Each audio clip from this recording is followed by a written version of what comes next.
namna Azam walivyo na wachezaji wa maana sana kwenye eneo la kuchezea, benchi la ufundi chini ya mzoefu Florent Ibenge, unaweza kusema kwamba Azam wanayo nafasi kubwa, ukiwa ni msimu wao wa kwanza kufuzu hatua ya makundi kwenye michuano ya CAF. Safari hii wakiwa katika kombe la shirikisho barani Afrika, Azam wanayo nafasi ya kwenda mbali zaidi, sio tu kuishia katika hatua ya makundi ambayo wao wapo katika kundi B wakiwa na timu za AS Maniema, Nairobi United na Wydad Casablanca. Azam wanayo nafasi ya kutoboa kutoka katika kundi lao la B, lakini pia kwenda mbali zaidi, robo finali, nusu finali, na haitashangaza hata kidogo endapo watafika finali. Ndio, ni kwa sababu Azam inachojivunia zaidi ni juu ya wachezaji walionao, ni juu ya benchi lake la ufundi. Labda eneo ambalo Azam watahitaji kufanya ya ziada kuhakikisha wanasonga mbele ni katika eneo zima la utawala, hasa kuziendea mechi za CAF. Ndio, hili lazima lielezwe wazi kwamba michuano ya CAF, hatua ya makundi kwenda mbele, iwe ligi ya mabingwa, iwe kombe la shirikisho, kuna uzoefu pia unaohitajika wa kutosha kutoka nje ya uwanja. Ndani ya uwanja Azam inao wachezaji wa ubora wa hali ya juu. Ndani ya uwanja Azam ina benchi la ufundi lililo imara sana, lakini nje ya uwanja ni kazi sasa ya kina Popat na viongozi wengine ndani ya Azam kuhakikisha kila kitu kinakwenda sawa, ikiwa ni pamoja na kupambana na figisu zozote zinazohusiana na michuano ya CAF kuanzia hatua ya makundi mpaka finali. Maana inafahamika michuano ya CAF wakati mwingine kuna changamoto ambazo kwa timu ambazo ni mpya hukumbana nazo, hasa kwa zile sababu tunasema za nje ya uwanja. Kukabiliana na changamoto zote hizo ndizo ambazo Azam wanapaswa kuwa makini zaidi ili kuhakikisha wachezaji bora walio nao, benchi la ufundi lililo bora, basi wakijitendea haki kwa kufika mbali zaidi na mwisho wa siku kuliinua jina la Azam katika medani za soka barani Afrika, lakini pia kuwezesha ligi kuu Tanzania bara na taifa la Tanzania kwa ujumla kuendelea kuwa na heshima kubwa katika medani za soka barani Afrika. Hivi sasa ligi kuu Tanzania bara ni miongoni mwa ligi 5 bora barani Afrika, ikizidiwa tu na ligi namba 1 kwa ubora kwa mujibu wa CAF, ligi kuu ya Misri, ligi kuu ya Morocco ikitoa nafasi ya pili, ligi kuu Afrika ya Kusini nafasi ya 3, nafasi ya 4 ligi kuu ya Algeria, 5 ligi kuu Tanzania bara. Msimu huu 2025-26 ligi kuu Tanzania bara inayo nafasi tena ya kuongeza pointi nyingi zaidi, kwa sababu timu zake zote 4 zipo katika hatua ya makundi. Yanga na Simba katika ligi ya mabingwa barani Afrika, kwenye kombe la shirikisho wao Azam wapo na Singida Black Stars. Sasa kwenye kundi lao hili la B, Azam tunatambua vizuri wako na Wydad Casablanca ya Morocco, lakini wapo vile vile AS Maniema hii ya kutoka Jamhuri ya Kidemokrasia ya Kongo, lakini ni kwenye kundi hili pia wapo Nairobi United. Sote tunafahamu vizuri hawa ni wakilishi pekee wa taifa la Kenya katika michuano ya CAF msimu huu, kwa sababu taifa lao halina timu nyingine kwenye michuano ya CAF isipokuwa ni wao Nairobi United. Sasa kwa kuangalia wapinzani hawa wote wanaokabiliana na Azam katika kundi lao la B, utaona kwamba ni wajibu sasa wa benchi la ufundi chini ya kocha mzoefu Florent Ibenge kuhakikisha wanajiandaa mapema, huku pia mashabiki wao wa Tanzania kwa ujumla wakijiandaa kuhakikisha wanaiunga mkono Azam kwa kwenda viwanjani kuishangilia mwanzo mwisho. Lakini pia ni wakati sahihi sasa kwa benchi la ufundi, sio tu peke yao bali pia management ya Azam, viongozi wao kuhakikisha kila kitu kinakaa sawa pindi wanapokwenda kucheza mechi hizi za hatua ya makundi kombe la shirikisho barani Afrika, lakini pia wanapocheza nyumbani na ugenini kuhakikisha kuwa timu yao nzuri sana inafanya vizuri pia. Ukiangalia moja moja, kwanza Azam kwa kujikumbusha tu, Florent Ibenge kocha wao ni mzoefu, ni mzee wa hizi kazi za CAF, kwa sababu msimu tu uliopita alifikisha Al Hilal Omdurman katika hatua ya robo finali ligi ya mabingwa barani Afrika, lakini ana uzoefu, ashatwa kombe la shirikisho la CAF hili ambalo anakwenda kushindania akiwa na RS Berkane, alitwaa taji lake. Lakini pia uzoefu wake unanogeshwa pia na ukweli kwamba ashatwa taji la kombe la CHAN akiwa na timu ya taifa ya Jamhuri ya Kidemokrasia ya Kongo. Florent Ibenge ni mzoefu, lakini kwenye kikosi chake kuna wachezaji kadhaa wenye uzoefu mkubwa wa michuano ya CAF. Mbali na vipaji vya kutosha ndani ya kikosi, wachezaji kama kina Sereli Zidane, wachezaji kama akina Idi Nado, ni wachezaji wenye vipaji vya hali ya juu, kina Zaid, lakini vile vile wachezaji kama Abdul Hamiz Suleiman Sopu. Lakini pamoja na hao kuna wachezaji wenye uzoefu pia wa michuano ya CAF wakiwamo kina nani? Jephte Kitambala Bola. Huyu ni top scorer namba 2 katika ligi kuu ya Jamhuri ya Kidemokrasia ya Kongo msimu uliopita akiwa na mabao 13. Ni mchezaji ambaye ana urefu wa kutosha futi 6+. Ni mchezaji ambaye ametoa Azam msimu huu 25-26 akitoka wapi? Akitoka kwa AS Maniema, miongoni mwa wapinzani wao katika kundi lao la B la michuano hii ya kombe la shirikisho barani Afrika CAF. Jephte Kitambala Bola hayuko peke yake. Yupo pia wachezaji kama Taib Benzitoun. Huyu amejiunga na Azam msimu huu akitokea klabu ya Al Hilal Omdurman. Ni mchezaji kutoka Tunisia, ni raia wa Tunisia. Lakini wapo akina Hamid Barket, ni winga, ni kiungo ushambuliaji anayetoka katika klabu ya Satisfaction, ni Mtunisia, ana uzoefu mkubwa, yupo ndani ya Azam. Kuwataja wachezaji nyota wa Azam wako wengi wa kutosha. Wapo kina Yoro Diaby, ana uzoefu mkubwa, lakini wapo akina Zuzwa, wapo akina Edward Manyama, golikipa Fofana anayetoka katika klabu ya Al Hilal Omdurman. Wote kwa ujumla wake wakiwa pamoja pia na wazao wenye vipaji vya hali ya juu na washathibitisha ubora katika michuano mbalimbali mikubwa ya CAF, akiwemo Faisal Samson Toto, wapo akina Mwaikenda. Lakini vile vile wapo akina Pascal Msindo, ni wazoefu katika timu ya taifa ya Tanzania.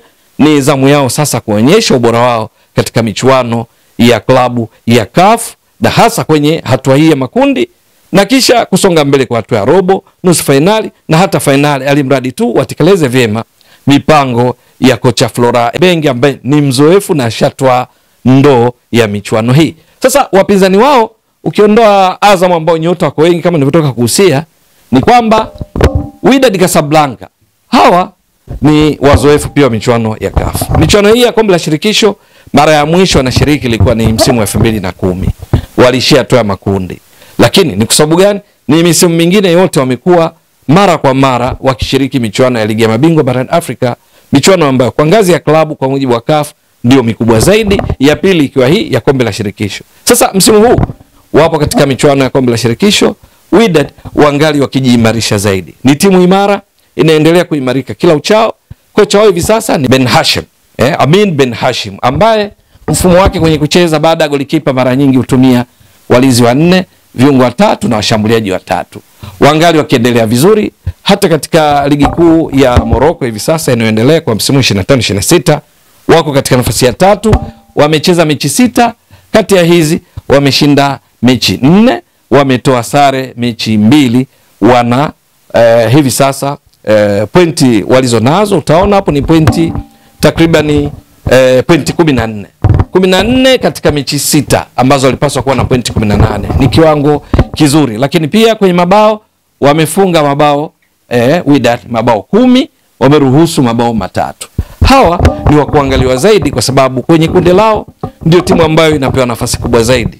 Azam wakiona namna gani jinsi ya kucheza na Wydad nyumbani na ugenini, kuvuna point inaweza ikawa sababu ya kujiweka katika mazingira mazuri ya kutoboa kutoka kwenye kundi lao. Ikumbukwe timu mbili za juu zinakwenda hatua ya robo finali. Sasa Azam kwa rasilimali watu walionao kikosini, benchi la ufundi kama nilivyotoka kueleza, support kubwa kutoka kwa management yao, facilities, hakuna asiyefahamu juu ya ukwasi walionao Azam, utajiri, uwezo mkubwa walionao. Ni dhahiri kwamba hesabu zao kiziweka vizuri dhidi ya Wydad, Azam wanaweza kujiweka katika mazingira mazuri ya kusonga mbele. Lakini hawa Wydad tutawaangalia zaidi juu ya ubora na udhaifu wao kadri siku zinavyokwenda, ndugu mtazamaji wa Mbwaduke Stats Sport Next Level. Lakini hivi sasa katika mabao waliofunga haya, wanaochangia sana mabao ni pamoja na kuna mwamba anaitwa Hanuri, mpaka sasa ana mabao 4, ana assist 1, amechangia mabao 5.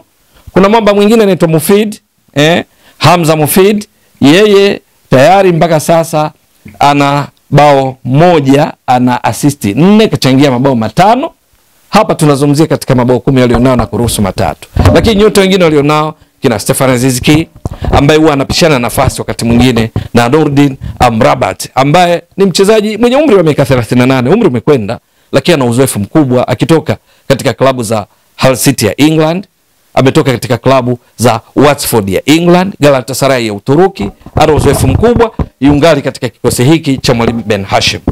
Lazima Azam waone namna gani kukabiliana na nyota hao ili mwisho wa siku wapate matokeo mazuri dhidi ya Wydad. Wengine wa kuwatazama ni AS Maniema ambao wakiwa chini ya mwalimu Papiki Moto, wao mfumo wao ni kama wa Wydad. Baada ya golikipa kuna kuwa na walinzi 4, viungo 3 na washambuliaji 3.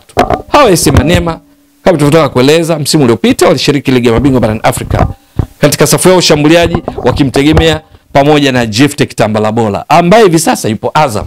Sasa faida walionayo Azam ni kwamba Jephte Kitambala Bola anawajua vizuri AS Maniema, ingawa nao wanamfahamu vizuri. Lakini kocha Florent Ibenge anafahamu vizuri AS Maniema na nyota wake akiwemo akina Aji Basiala ambao ameshawahi kuwaongoza katika majukumu ya timu ya taifa. Kwa ujumla, kocha Ibenge anawajua vizuri AS Maniema, Jephte Kitambala Bola anawajua vizuri AS Maniema, na kwa wachezaji mmoja mmoja Azam wana wachezaji wenye wasifu mkubwa zaidi kwa kila nafasi kulinganisha na AS Maniema. Lakini AS Maniema wana uzoefu mkubwa michuano ya CAF kuliko Azam, kwa sababu kama nilivyotoka kueleza awali, msimu tu uliopita walikuwa katika hatua ya makundi kwenye ligi ya mabingwa barani Afrika, kundi ambalo kulikuwa na FAR Rabat, kundi ambalo kulikuwa na Mamelodi Sundowns. Sasa Azam wakijipanga vizuri hapa pia wanaweza kuambulia pointi za kutosha kuwafanya wavuke katika kundi hili. Si jepesi hata kidogo. Lakini kuna Nairobi United. Kwa asiyefuatilia vizuri anaweza kufikiri labda Nairobi United ndio timu mchekea katika kundi hili. La hasha. Ukiwafuatilia wamefika fikaje hapa, hawa Nairobi United ambao wanaonekana kama ni wakushangaza hivi kuingia katika hatua ya makundi, ni kwa sababu wako vizuri. Wamefika hatua hii namna gani? Wamewatoa miongoni mwa vigogo wa soka barani Afrika, Etoile du Sahel ya Tunisia. Sote tunafahamu vizuri namna Etoile du Sahel walivyo, ni klabu kubwa miongoni mwa klabu ambazo zimewahi kufanya vizuri sana katika medani ya soka barani Afrika. Sasa hii ni ya Tunisia. Kwenye mechi ya kwanza pale Nairobi United walishinda 2-0. Yes, 2-0, tofauti na matazamio ya wengi kwenye makaratasi kwamba watapokea kipigo kikubwa. La hasha, walishinda nyumbani kwa mabao haya 2-0. Walipokwenda kule Tunisia waligeuziwa kibao, Etoile du Sahel wakashinda mabao 2-0. Kwa ujumla hawa ni Etoile wakiwa nyumbani hapa Nairobi wakiwa nyumbani hapa Etoile du Sahel. Mwisho wa siku matokeo yakawa 2-2 kwa mikwaju ya penalty. Nairobi wakashinda kwa mabao 7-6 na hivyo kufuzu kwa hatua ya makundi kombe la shirikisho barani Afrika, na sasa wapo katika kundi la B wakiwa na Azam, wakiwa na AS Maniema, wakiwa na Wydad Casablanca. Unaweza kuona kwamba kama wameweza kuwatoa Etoile du Sahel, unaona ni kwa namna gani walivyo imara. Kwa sababu hiyo kundi hili si jepesi hata kidogo. Kitakachoibeba Azam jambo pekee si kwa sababu kundi jepesi, la hasha.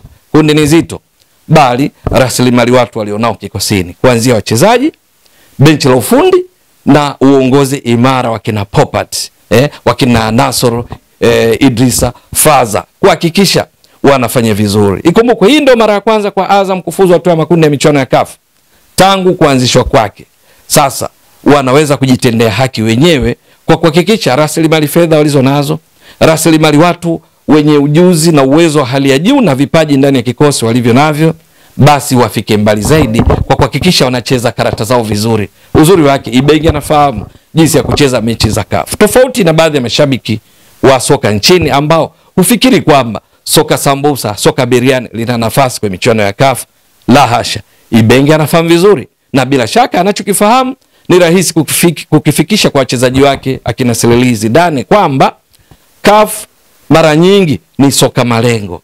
Ndiyo, objective football ndio inalipa zaidi. Kama unacheza mpira mzuri wa kuburudisha alafu unasonga mbele, safi, inakuwa vizuri zaidi. Lakini kimsingi ni wakati mwingine unaweza ucheze soka la kuvutia, lakini soka la kimbinu, la ufundi zaidi ili msonge mbele. Azam kwa package walio nayo ni dhahiri kwamba wanayo nafasi ya kujitendea haki msimu huu kwa kuhakikisha wanasonga mbele kutoka katika kundi hili la B kwenda robo finali, nusu finali na ikibidi finali na hata kutoa ubingwa, kwa sababu wanaye mwamba wa michuano hii, mzee wa hizi kazi Florent Ibenge, lakini wanao wachezaji wa kuweza kuleta matokeo uwanjani wa kiwango cha wenye ubora wa hali ya juu karibu katika kila nafasi. Kilichobaki ni kuhakikisha wanatekeleza vyema mipango kazi ya kocha wao Florent Ibenge ili wawape furaha na Azam, wawape furaha Tanzania na hatimaye kusonga mbele. Itakuwa vipi? Ni swala kusubiri. Wewe mtazamaji wa Mbwaduke Stats Sport Next Level, endelea kuunga mkono channel hii kwa kuhakikisha kama una subscribe, una share, una like na kucomment. Mwasilishaji wako ni mimi Ramadhani Mbwaduke almaarufu kama Mzee wa Data. Shukran jazilan. Bye bye.